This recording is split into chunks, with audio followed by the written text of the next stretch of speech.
Assalamualaikum warahmatullahi wabarakatuh. Halo Bu Neni, perkenalkan saya Zulaika Pridika Pakpahan dari kelas 12 IPS 3. Jadi di sini saya akan menganalisis mengenai kasus Ibu Supriani.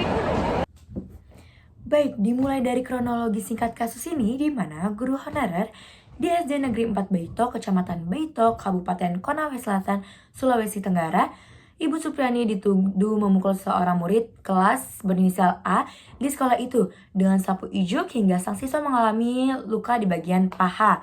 Kasus pemukulan itu disebut terjadi pada Rabu tanggal 24 bulan 4 2024 sekitar pukul 10 WITA. Siswa yang menjadi korban pemukulan itu merupakan anak dari Ajun Inspektur Polisi 2 atau Aibda Hashim Wibowo, Kepala Unit Intelijen Polsek Baito. Fakta-fakta apa saja yang terdapat dalam kasus ini? Yang pertama, yaitu adalah Bu Supriani menegur siswa, di mana Bu Supriani menegur siswa tersebut karena diduga berperilaku kurang disiplin selama pembelajaran berlangsung. Yang kedua, Bu Supriani dilaporkan polisi oleh orang tua A karena dituduh melakukan penganiayaan terhadap siswa tersebut. Fakta yang ketiga, Bu Supriani ditahan di Lapas Perempuan Kendari. Fakta yang keempat, rekan guru dan PGRI sangat bersimpati mengenai kasus ini karena merasa kasus ini janggal. Ya, fakta yang kelima itu penahanan dikabulkan. Yang keenam, proses hukum jalan terus. Dan yang ketujuh atau yang terakhir adalah polisi bantah kriminalisasi. Karena Kapolres Konawe Selatan AKBP Febri Sam membantah tudingan adanya kriminalisasi terhadap Supriani. Menurutnya, kasus ini ditangani secara profesional dengan menggunakan alat bukti yang cukup. Oke, siapa saja sih yang terlibat dalam kasus ini? Yang pertama pastinya Ibu Supriani sendiri, kepala sekolah, korban dengan inisial A, orang tua korban atau ayahnya, dan yang kelima adalah para rekan guru dan PGRI yang bersimpati. Oke, dalam kasus ini, jenis pelanggaran hukumnya adalah apa sih? Di pengadilan, Supriani didakwa melakukan penganiayaan terhadap anak karena Supriani diduga memukul muridnya menggunakan sapu ijuk di paha korban. Oke, undang-undang yang dilanggar dalam kasus ini ada apa saja? Yang pertama, pasal 351 KUHP, di mana ayat pertama yang berbunyi penganiayaan dengan ancaman pidana maksimal 2 tahun 8 bulan.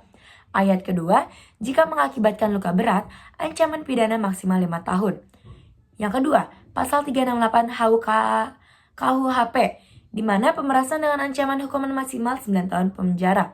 Yang ketiga, terakhir adalah pasal 76C dan pasal 80 UU Undang-Undang Perlindungan Anak. Larangan kekerasan terhadap anak dengan ancaman hukuman maksimal 3 tahun 6 bulan penjara.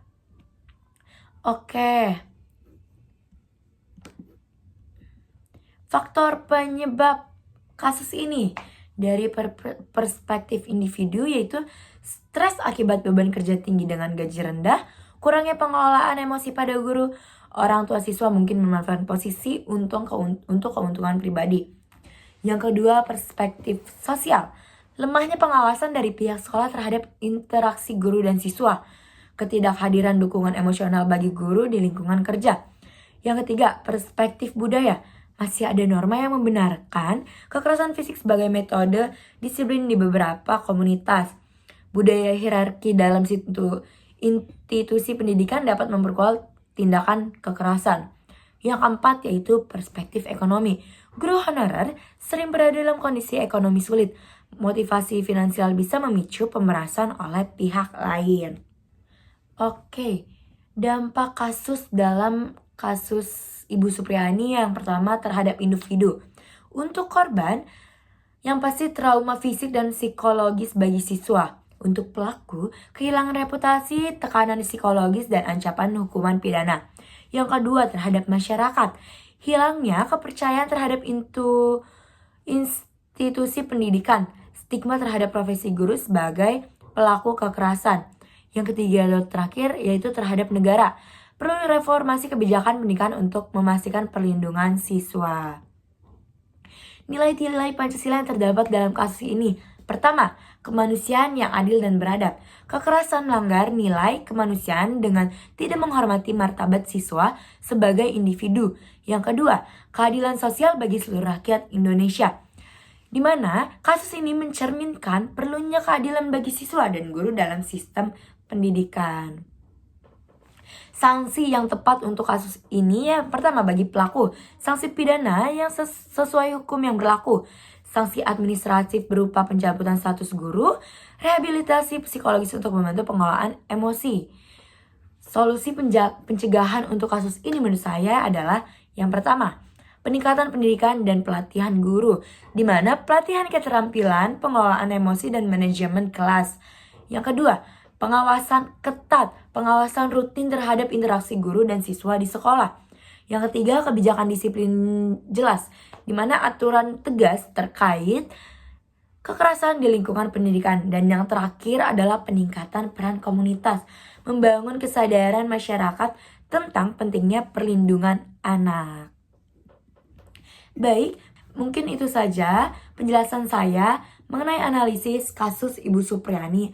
Semoga apa yang saya sampaikan tersampaikan oleh teman-teman secara jelas dan mudah dimengerti oleh teman-teman semua. Baik, itu saja. Kurang lebih mohon maaf. Wassalamualaikum warahmatullahi wabarakatuh.